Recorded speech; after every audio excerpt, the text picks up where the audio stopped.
Good morning, students. In the continuation of the yesterday lecture, implied contracts, we are going to understand the types of implied contracts this in this session. Okay. सो कल मैंने आपको क्या बताया था बच्चों कि implied contracts क्या है। ये किसी भी तरीके के कॉन्ट्रैक्ट्स नहीं होते हैं, इनमें कोई भी कॉन्ट्रैक्ट का असेंशियल एलिमेंट्स नहीं होता है, बट जिन पार्टीज के बीच में ये ट्रांजेक्शन्स हुए होते हैं, लॉ उनको बाउंड करता है same types of obligations and right से, जो कि अगर कॉन्ट्रैक्ट होता तो होते। Okay, now Indian contract act के सेक्शन 68 से 72 में इसके बारे में बताया गया है। ओके, सो आप थोड़ा ये सेक्शन भी लर्न कर लीजिएगा, कई बार पूछ लिया जाता है। Fine, now types of implied contract, total 5 conditions हैं एक तरीके से, जिनको टाइप्स ऑफ इम्प्लाइड कॉन्ट्रैक्ट में इंक्लूड किया गया है। सबसे पहला है supply of necessities to persons incompetent to a contract. इस पे सेक्शन 68 लगता है। इस सेक्शन में ये है कि अगर कोई पर्सन ऐसा है जो कॉन्ट्रैक्ट नहीं कर सकता है, यानी कि इनकैपेबल पर्सन है, ठीक है, अगर आप ऐसे पर्सन को अपनी लाइफ चलाने के लिए जो भी नेसेसरी थिंग्स चाहिए, जब कोई दूसरी पार्टी उसको वो प्रोवाइड करा रही है, तो अपने आप में उसको ये राइट मिल जाता है कि वो अपना अमाउंट इनकैपेबल पर्सन की प्रॉपर्टीज में से रीअम्बर्स कर सकता है। लाइक एग्जाम्पल, जैसे इसमें ये जो दे रखा है उसी को एक्सप्लेन कर रही हूं मैं आपको। लाइक मिस्टर ए माइनर है, सो वो खुद तो किसी कॉन्ट्रैक्ट में एंटर हो नहीं सकते, ठीक है। अब अपनी लाइफ चलाने के लिए, डेली रूटीन की थिंग्स चलाने के लिए उनको जो भी नेसेसरी थिंग्स चाहिए वो उसे कहीं ना कहीं से तो लेंगे। तो मान लो वो उसको विजय स्टोर से ले रहे हैं, तो चूंकि ए तो कोई कॉन्ट्रैक्ट कर ही नहीं सकता, वो माइनर है, ठीक है, वो अपनी डेली रूटीन की थिंग्स को फिल करने के लिए विजय स्टोर से जो भी सामान खरीदेगा, तो ऑब्वियसली विजय स्टोर को अपने आप ये राइट मिलता है कि वो उस सामान का पैसा ए से नहीं, ए से तो नहीं ले सकता, लेकिन ए की प्रॉपर्टी से ले सकता है। ये पॉइंट मैंने आपको तब भी समझाया था जब मैंने आपको माइनर वाला चैप्टर क्लियर किया था। ओके, यहाँ पे आपको बच्चों ये भी ध्यान रखना है कि अगर सिर्फ जो पर्सन माइनर है, उसके अलावा अगर उसकी वाइफ, उस पे जो डिपेंडेंट हैं लोग, जैसे उसकी वाइफ हो गई, मान लो उसके बच्चे हो गए, या जो भी लोग हैं, ठीक है ना, उनकी भी लाइफ की नेसेसिटीज को कंप्लीट करने के लिए जो भी सामने वाली पार्टी अमाउंट प्रोवाइड करा रही है या थिंग्स प्रोवाइड करा रही है, उसके बदले में वो उनकी प्रॉपर्टीज में से पैसा ले सकती है। जैसे A provides the necessity of life to the wife and children of a lactic B, ठीक है। कोई मिस्टर ए है, वो मिस्टर बी की वाइफ और बच्चों के लिए कुछ प्रोवाइड करा रहे हैं, तो ए के पास में ये राइट है कि वो बी की प्रॉपर्टीज को बेचकर उसमें से पैसा ले सकता है। मतलब यहाँ पर ये पॉइंट है कि अगर आप जो भी पर्सन्स ऐसे होते हैं जिनमें कैपेसिटी ऑफ असेंशियल कॉन्ट्रैक्ट नहीं है, ठीक है ना, जो मैंने आपको चैप्टर्स में पढ़ाया भी था, ठीक है ना, कि वो कौन कौन से पर्सन्स होते हैं जो कि कॉन्ट्रेक्चुअल कैपेसिटी ऑफ पार्टीज नहीं रखते हैं, ठीक है।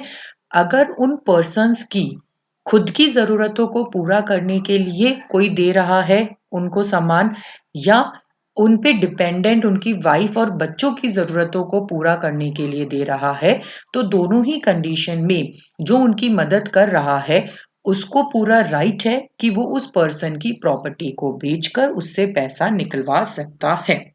ओके, नाउ सेकंड है सेक्शन 69। सेक्शन 69 में ये बताया गया है, बेसिकली ये जो सेक्शन है ये उन लोगों पे लगता है, ये वहां पर एप्लीकेबल होता है जहां पर जमीन जायदाद वाली बात होती है और लीज की बात होती है।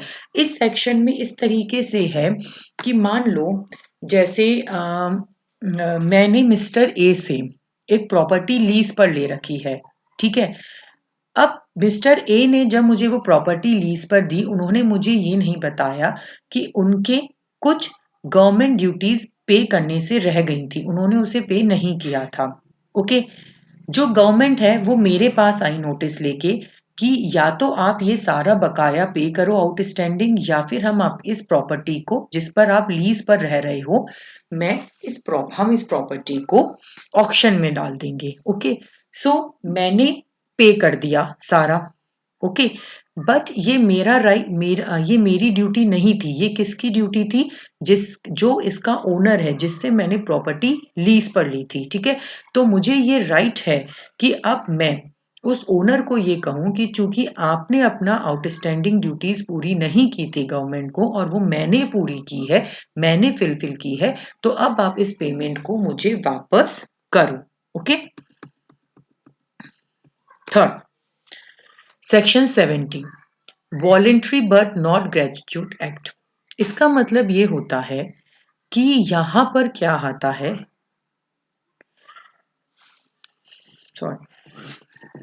When a person lawfully does anything for another person or delivers anything to him not intending to do so gradually, and such person enjoy the benefit thereof, the latter is bound to make compensation for the former.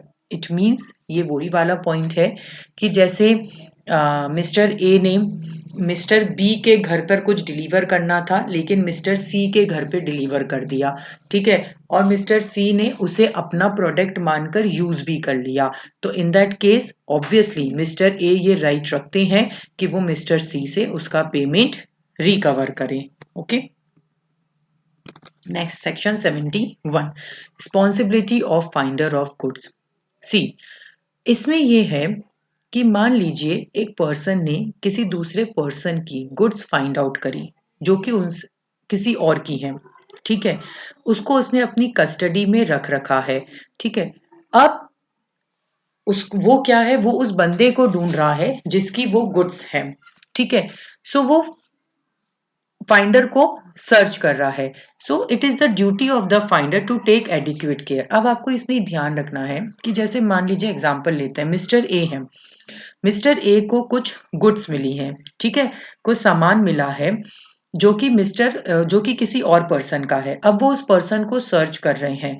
तो यहाँ पे आपको ये ध्यान रखना है कि mister A की ये ड्यूटी है कि उनको जो भी सामान मिला है वो उसको प्रॉपर केयर के साथ रखें, बिल्कुल ये मानते हुए कि अगर ये सामान उनका होता खुद का, वो ओनर होते, तो वो इसको कैसे रखते, ये बात मानते हुए वो उस गुड्स को प्रॉपर केयर के साथ में रखेंगे, ठीक है।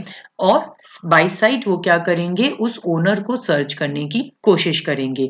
अब यहाँ मान लो कि वो गुड्स इस तरीके की है कि उसको मेंटेनेंस की रिक्वायरमेंट है, और मिस्टर ए ने उसकी मेंटेनेंस भी रखी ताकि वो गुड्स सही रहे, ठीक है।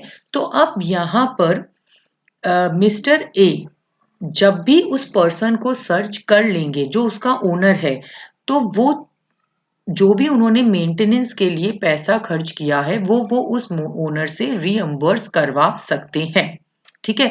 और जब तक ओनर नहीं मिलता है वो उस गुड्स को अपने पास ही रखेंगे।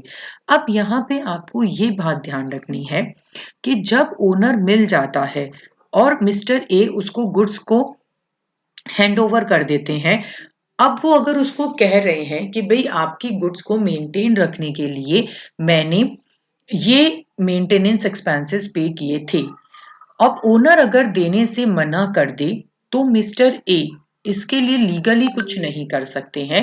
हाँ, लेकिन अगर जो एक्सपेंसेस पे किए गए हैं वो 2/3 of the cost of goods हैं, in that case Mr A के पास दो राइट्स हैं। अगर उन्हें बहुत समय तक वो ओनर नहीं मिलता और गुड्स स्पॉइल्ड होने वाली हैं तो वो उसको सेल आउट करके उससे अपना पैसा निकाल सकते हैं जो उन्होंने उसको मेंटेन करने में खर्चा किया। दूसरा, अगर उनको ओनर मिल रहा है लेकिन उसके बाद भी वो ये कह रहा है कि भाई मैं तो आपको कोई भी पैसा नहीं दूंगा, ठीक है, तो इन दैट केस भी वो राइट रखते हैं क्योंकि उन्होंने टोटल कॉस्ट का 2/3 अमाउंट एज अ मेंटेनेंस पे कर दिया था, तो उनके पास ये राइट है कि वो उस ओनर को उसको हैंड ओवर ना करें बल्कि खुद बेच के अपना पैसा कवर करें। Okay, now next section 72, payment of money और delivery of goods by mistake और अंडर क्वेश्चन। ठीक है, इसका मतलब ये होता है, इसमें ये है कि जैसे दो लोग हैं, ठीक है, mister A and mister B, दोनों ने 5,500 रुपीज मिस्टर सी से उधार लिए। जब मिस्टर ए अपना पेमेंट चुकाने गए, रीपे करने गए, तो उन्होंने ए और बी दोनों का पे कर दिया 10,000 रुपीज, और ये बात वो बी को बताना भूल गए। अब जब बी सी के पास गया तो उसने और उसको 5,000 दे दिए, तो अब इस केस में सी के पास में 5,000 एक्स्ट्रा आ गए हैं, तो ए को पूरा राइट है कि वो सी के पास जाएगा और जो उसने एक्स्ट्रा 5,000 बी के नाम से दे दिए थे वो उससे वापस लेने का राइट रखता है। Okay, so these are the types of implied contract. Okay, so go through with this, and for queries can post in the comment section. Thank you.